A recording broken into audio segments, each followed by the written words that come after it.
Hi, I'm Elizabeth, and I'm not buying books this year. This is my February TBR pile.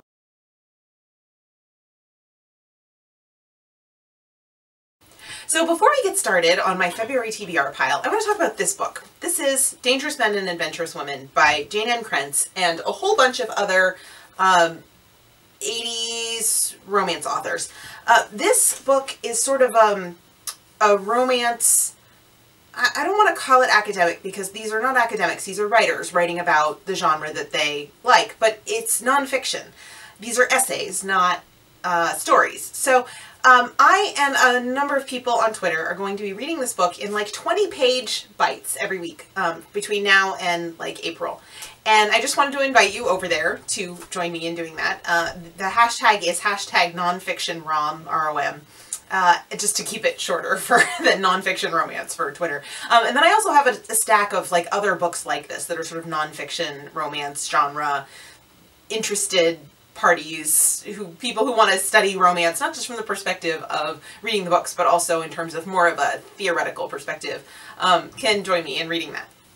So for the first time in January, I made a monthly TBR pile. I have never read like this before. I generally will read a book and then finish it, find another book, finish it, find another book. I spend a lot of time looking through my collection and deciding what to read. And it's not always easy. I liked this concept of the monthly TBR pile that I honestly genuinely discovered through BookTube. It had never occurred to me to do this before. And I love it. I love just being able to pick the next book off my list. I mean, I don't necessarily read them in exactly the same order that I'm going to give them to you today, but I love having that limited list. It makes things so easy. I spend so much less time planning what book to read. It's terrific. So I don't know if you've ever tried this monthly TBR concept, but if you're like me and you struggle with, oh, what do I want to read right now? I mean, who doesn't struggle with that, honestly? Give this a try. I was really surprised that it worked for me as well as it did. Okay, so with that aside, here are the actual books that I'm going to be reading in February. The first one is Devil in Disguise by Cynthia Eden. This is a paranormal romance. The hero is, I think, the actual devil or an actual devil. Anyway, he's a bad man who is convinced by the heroine, who is some kind of seductress. I don't know if she's a paranormal type seductress or if she's just generally speaking alluring, but he's seduced into helping her in some way. And my husband and I have been watching Lucifer, so if you've ever seen that show, you will understand why this one appeals to me. I think there's also one of you, and I can't remember who right now, who said that you also have this book because it was free, or may still be free on Kindle. So I would definitely, yeah, read along with me. I think I might read this one next, actually. Okay. The next one is Scout's Honor by Stephanie Doyle, and I actually have that one in paperback. That's right here, and you can see that there's a bookmark in it. The reason there's a bookmark in it is that I started this book, I looked it up on Goodreads, December 20th of 2017. I got 2/3 of the way finished, through 2/3 of the way through it, and then stopped for no good reason. Like, I was actually enjoying the book. It's baseball set. Anyway, this is a minor league team. The hero is the coach, the heroine is a scout, and she is grieving the former coach, her father's death. And I think the reason that I stopped reading it was that it really got pretty intense from that perspective. She really was having trouble with this, which who wouldn't? Chester, that's my dog. Can you hear that? He's barking. Anyway, it got really intense, and I think I kept reading it and then putting it down and then reading it and then putting it down. But I really like this author. This is a Harlequin super romance, but she has also done some independent stuff. In fact, she just had a new one come out, books set in Alaska. The first one has a new title, but it was called The Bad Assassin, and I'll put the new cover and title and stuff up here because I don't remember the new title. But it was amazing, and I read her entire indie published backlist and then went looking for paperbacks of her Harlequin super romances just to see if they were just as good. And they are good. They're just really, really different than her indie stuff. So I'm going to finish this book, come hell or high water, this month. The next book is Wait For It by Molly O'Keefe. This book I'm reading because I finished Burn Down the Night, which is book number 3 of the Everything I Left Unsaid series. And I loved that book. That was actually another one that had been languishing on my currently reading list on Goodreads for some time. And the reason is that it is also an extremely intense book.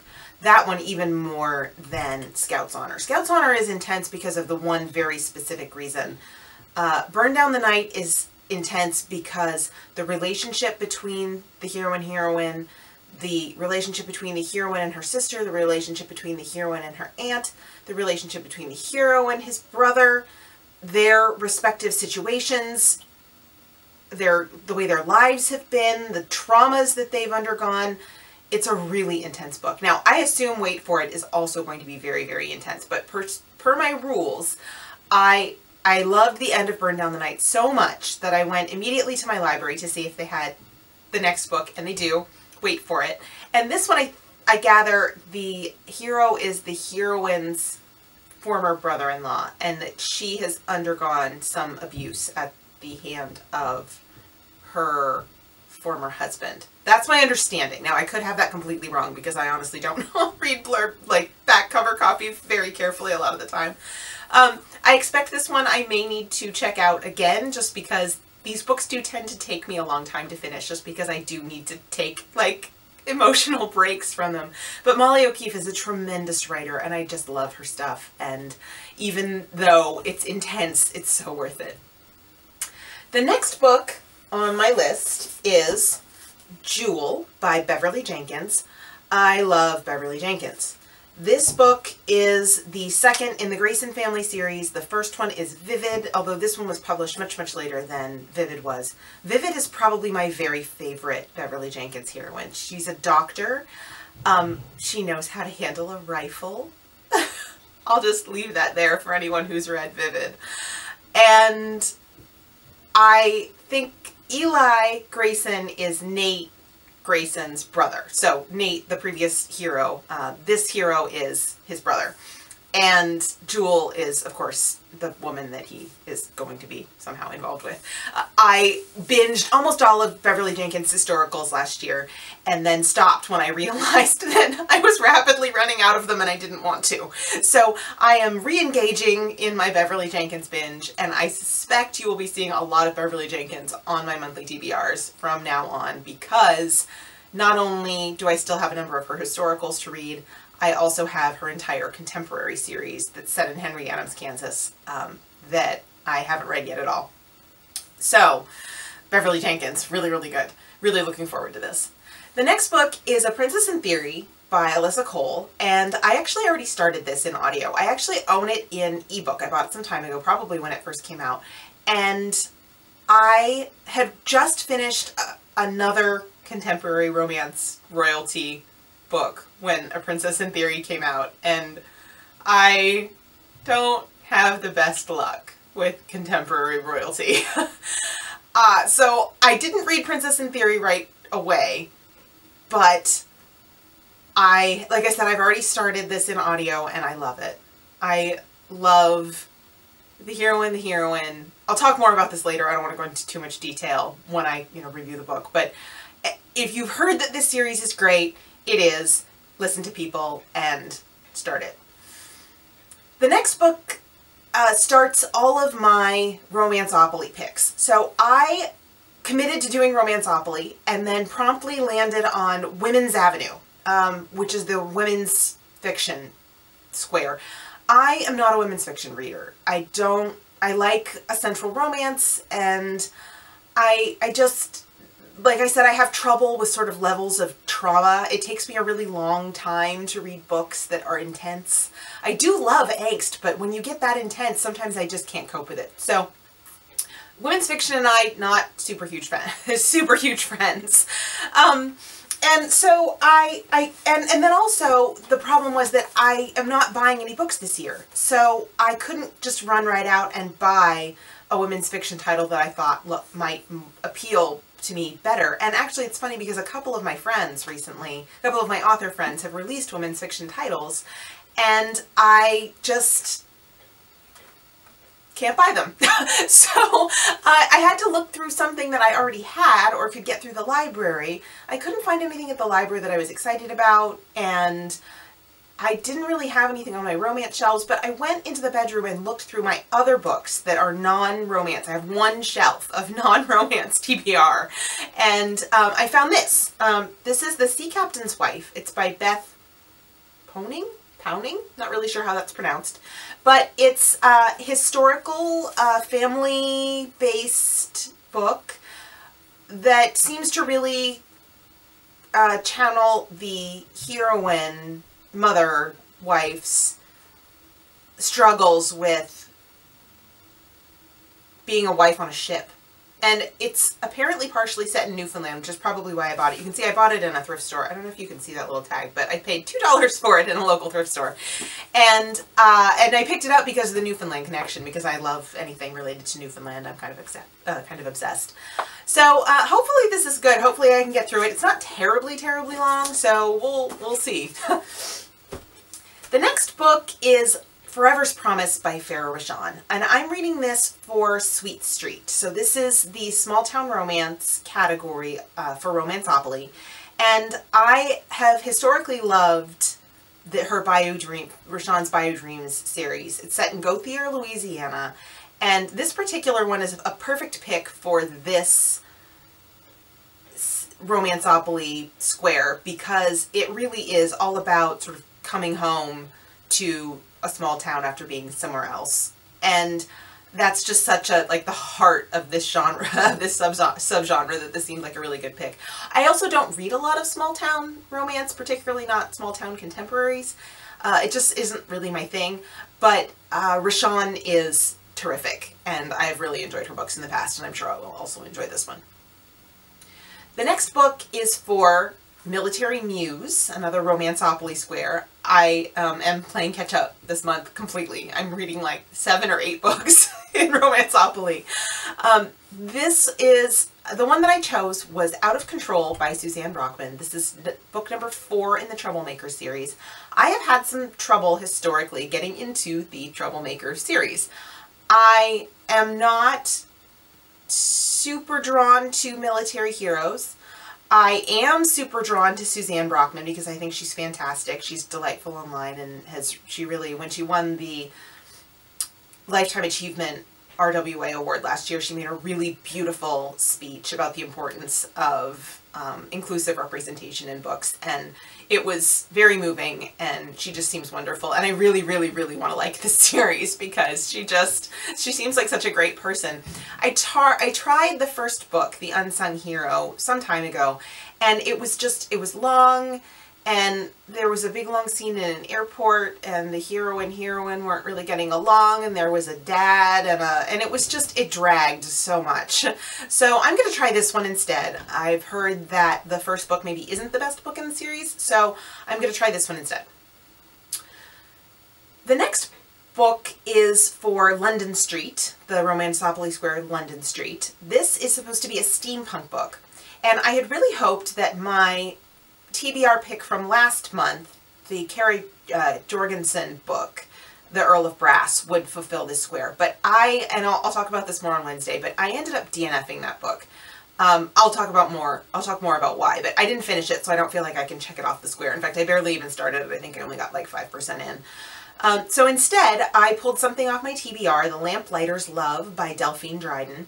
And Del Dryden wrote the one steampunk, I love the idea of steampunk, but Del Dryden really wrote the one steampunk that I have adored, and that was Gossamer Wing. So it's her Steam and Seduction series, and it was, I read it some time ago, but she did such interesting things with the science of steampunk that I love literally everything she's ever written. So The Lamplighter's Love I found on my TBR, and I went, yes! I've got a steampunk book. I don't have to try to buy anything or find anything at the library. Because steampunk isn't a huge subgenre, and so it would be hard probably to find one at the library that by an author that I was sure that I would like. And this one is apparently erotic steampunk romance, so I'm here for that. Also for Romanceopoly, I saw the recent video announcing this months, well this, I don't know, it's through, I think February 1st through April 30th maybe? I'll link the videos announcing the challenge down below, but is Fated Mates. And this is so funny because this is like the third trope that I am not a huge Fated Mates reader. And I wasn't sure I had anything on my TBR. In fact, I went on Twitter and I was like, help, help. And a number of people suggested I read Kresley Cole. Unfortunately, I've read some Kresley Cole, and she's not an author who works for me. So I was very relieved when my friend Bree Bridges, who is one half of Kit Rocha, the duo that write the Beyond books, and now Gideon's Riders, they're really good. And as Moira Rogers, they wrote a series of, I think it's shifter romances. This one's Wilder's Mate. And it's because it's them, Bree and Donna, I'm relatively certain I'm going to enjoy this. And I'm relatively certain that it's going to be a take on a trope that I don't particularly gravitate to, that I might actually really enjoy. So I'm excited to finally delve into more of the Moira Rogers backlist. The next book is Heat Exchange by Shannon Stacy.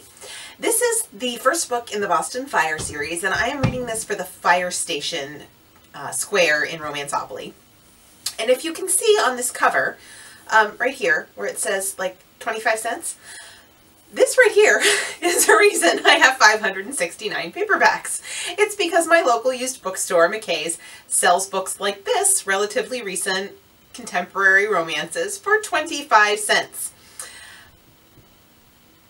It's a good thing I'm taking this one off my TBR because I've had it for some time, and thank you, Romanceopoly, for making me finally read it. The next book that I'm very excited about is for the Subway Downtown Square in Romanceopoly. This is a rockstar romance. And the reason that I am so excited is that the book that I chose is Fall by Kristen Callahan. This is part of the, and I can't remember the name of the series, but it's her Rockstar series. I'll put the series name somewhere down here.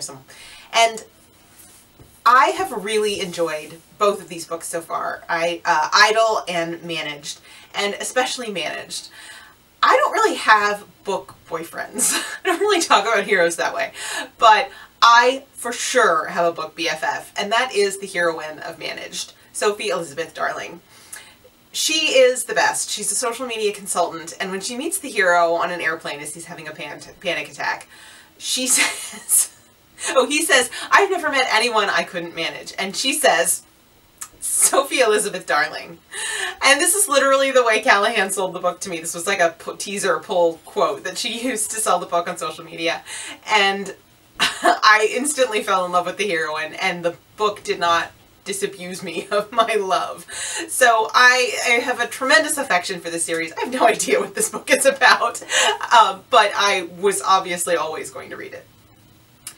The next book, and this is funny because I just had to re-record this section because I gestured with it and I knocked over the drink that I had that my husband had lovingly made me. He is into tropical rum-based drinks, and he had made me a drink, and I hit it with this book and knocked it over, broke the glass, sent rum everywhere. So I am like marinating in rum scent right now, and you're gonna think this is pretty funny because this is the book. I didn't get to this one in January. This is The Pirate O'Keefe.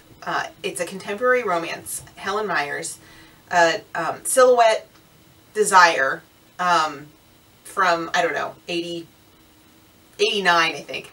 And the contemporary pirate hero washes up injured on a beach, and the doctor heroine like saves him. And it's a tropical setting, and now it's soaked in rum. Hopefully it'll dry out before I decide to read it. The last book, and this is one like Scout's Honor that has been sitting on my TBR, well, not even my TBR, like my currently reading shelf on Goodreads forever. And the only thing I can say is that it's another older book. It's also a pirate romance. It also got soaked with rum. Why is it that the two pirate romances got soaked with rum? This is The Windflower by Laura London. And as you can see, I've got a bookmark in it and also like a bunch of notes. And it's a fascinating book for the time period. It's a fairly, and I'll say fairly, non-problematic pirate historical romance that was written in the, I don't know, early 80s, something like that. And it was re-released. And I was enjoying it, but the pacing is odd for a modern romance. And I think I got a little impatient with the pace of the romance. So I am absolutely fully committed to finishing this month. I'm absolutely taking it off my currently reading shelf because it has been there for over a year. Yeah, so definitely finishing that one this month. So that's it. That's my February TBR pile. So there are a lot of really good, really exciting books on my TBR this month. I am very much looking forward to a bunch of these, and I really hope that February is going to be a very good year. This is actually a very good month. This is actually the first month where the vast majority of the books that I'm reading are literally coming off of my TBR. So there are a couple of, I think one library book, and there will probably be others as I run out of audiobooks that I own. But I am really genuinely reading things that I bought sometimes some time ago and am only now getting around to reading. So this really starts the no book buying year. I hope this has been interesting. I hope you're looking forward to seeing some little short reviews of some of these books, and have a good week. Doubt not, slay some words, and Lex has your back. Bye.